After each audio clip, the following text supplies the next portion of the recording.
Hello, and thank you for coming back to another episode. Today, I have got a fantastic guest, a friend, Mayuri, and we'll be talking a bit more about her experience. She would tell you how it's been for her and how she's coping with whatever she's going to share with you today. I can bet that you're going to really enjoy this session, knowing who my guest is. We'll have a lot to talk about. But just before we carry on, I want us to just have a little bit of recap regarding the stages that women go through from pre-menopause in our younger years to the menopause mid 40s to 50s. And then once you've not had a bleed for 12 consecutive months, then you are into the menopause stage, which is interesting because that's all we hear about a lot. But it's just one day, one day menopause. And after that, you're postmenopausal. So that's how it is. And it's all down to declining estrogen and progesterone levels, as well as testosterone, a little bit of it, I suppose. And last time we talked about how complex the relationship with menopause is and how it can affect our social lives, our work lives, the impact it has on a lot of the things that we do. So how are we coping? Do we talk about it? What do we know about it actually? Like we discussed previously, I mean, most of our parents, our moms, for our generation anyway, only talked about maybe hot flushes. That's all we knew. So whenever you heard about menopause, all you thought about was hot flushes. Little did we know that there was a lot more to it than that. But hey ho. And this is some statistics from the British Menopause Society in terms of how many women, you know, experience symptoms, debilitating in some cases, when they get into the perimenopausal through to postmenopausal stage, and how, like I mentioned before, it impacts the home life. So, how is it going for you?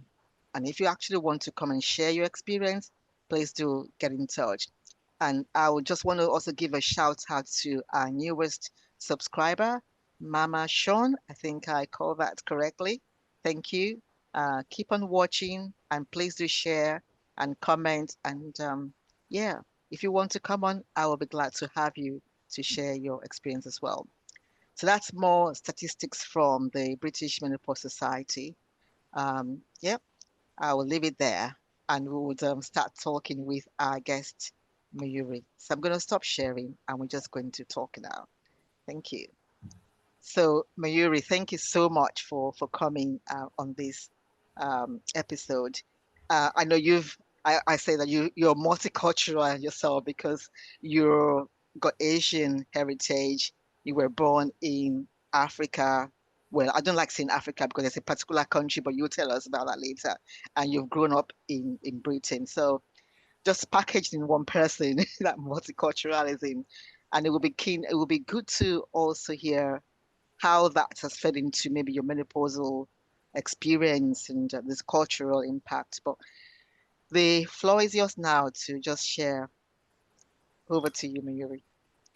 Thank you, Josephine. I want to thank you for inviting me and giving me this opportunity to talk about my story, my experience.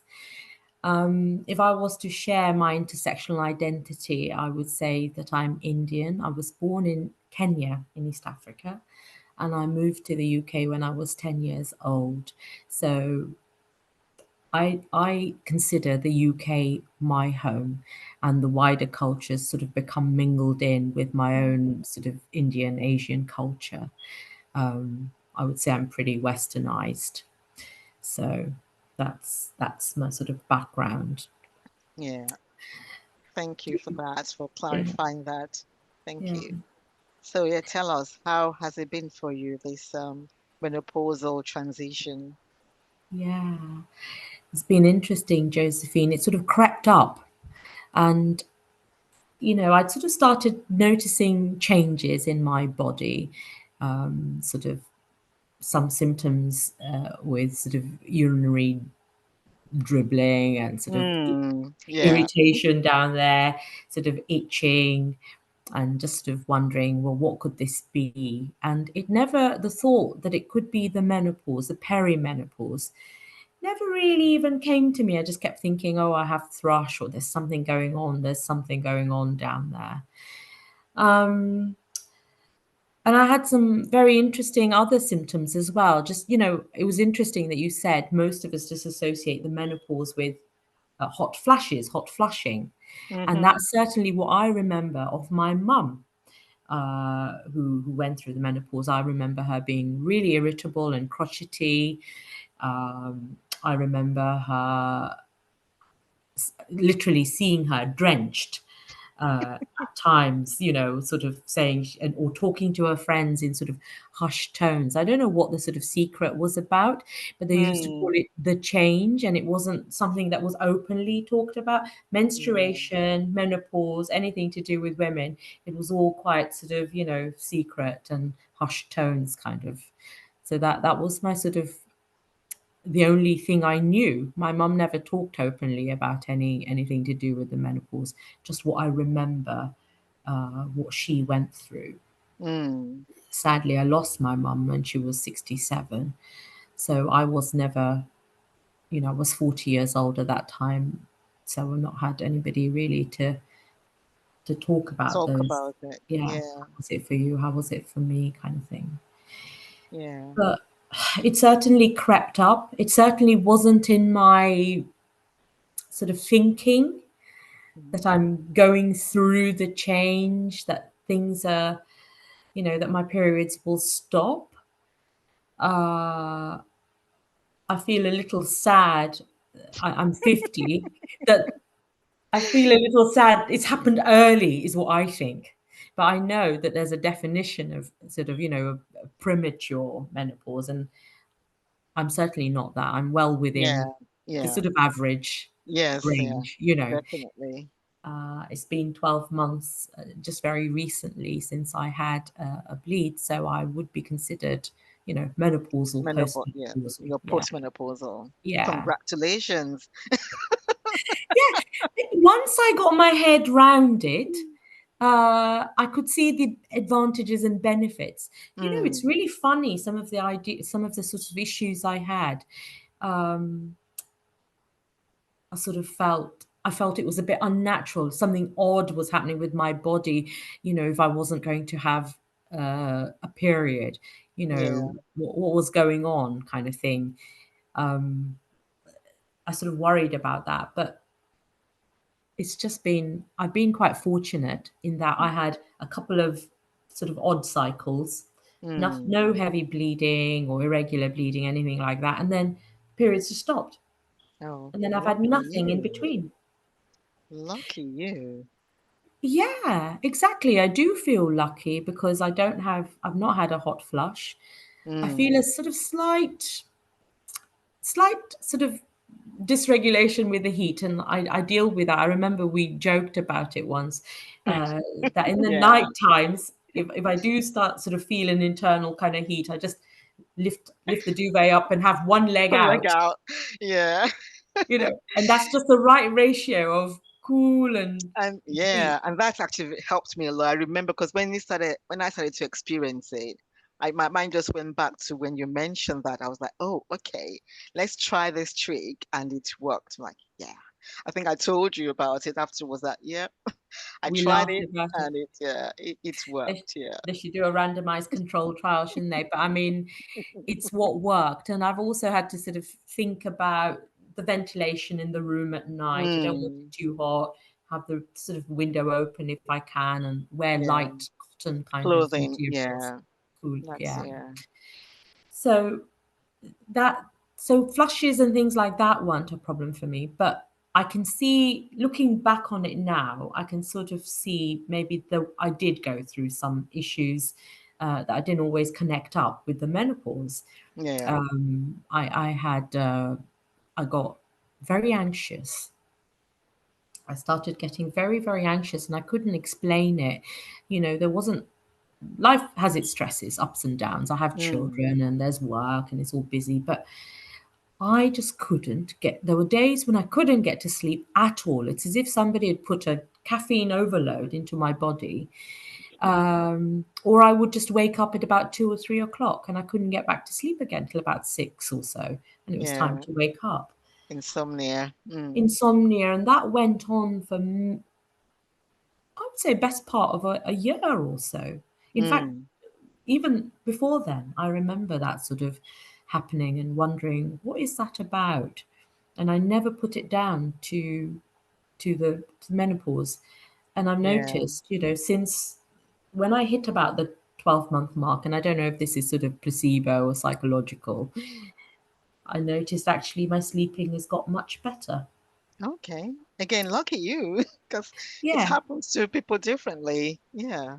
What are you saying? That it could carry on? It sort of, then your sleep never goes back to normal? Is that I some think it's people's experience? different for different people. I think yeah, some people still experience the difficulty with sleeping, especially if you're Mm, living in a very hot climate and you're having experiencing the hot flushes, which you haven't experienced much of. So if yes. you're still experiencing hot flushes a lot and you're living in a hot climate, it can be very difficult to keep cool at night. And Yeah. then obviously that impacts your sleep as well because you can't sleep for Can't too get long. comfortable. Yeah, yeah. So Yeah. yeah, I'm not saying it's perfect, but I'm noticing that it's improving. There are still, better. Hmm. still days when I sort of have that little bit of insomnia going on, but I've noticed definitely it's got better recently, and I Yeah. never had problems sleeping. I used to Hmm. get off completely normally and wake up, Yeah. 6:30 just automatically. So that's something I noticed, and then that anxiety and a sort of sadness, Yeah. sort Low of mood. low Just mood. feeling depressed, kind of.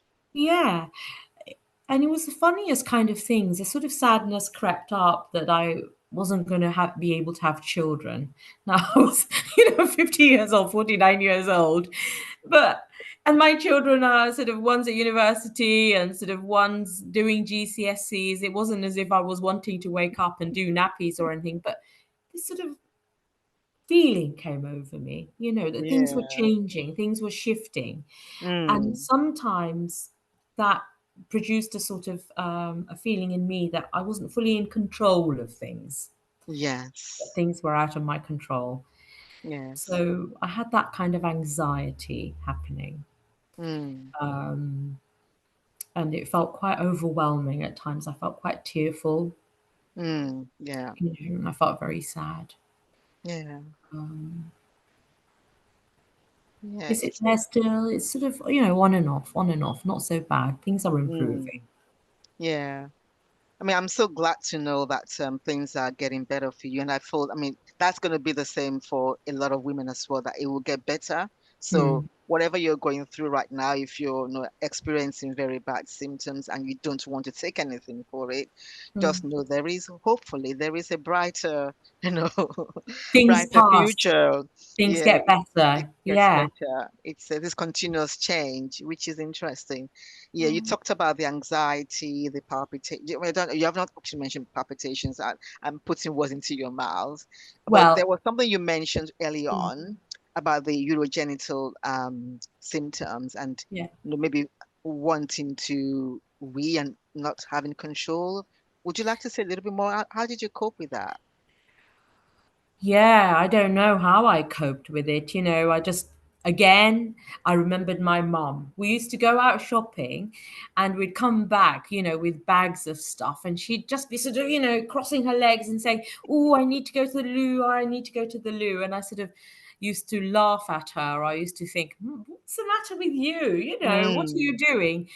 Uh, and then I found that these things were happening to me that I have absolutely no control. bladder, no control whatsoever, or that I was leaking in at times when, without any, not being able to stop things. Yeah, Um, so that was annoying. I sort of just started using those thin pads just to yeah, catch whatever. But it wasn't just the leaking. There was also a kind of a low grade irritation, a sort of slight Mm. cystitis kind of feeling. Yes, Uh, that's also a common symptom. Yes. yeah, Mm. and just like things just didn't feel normal down there.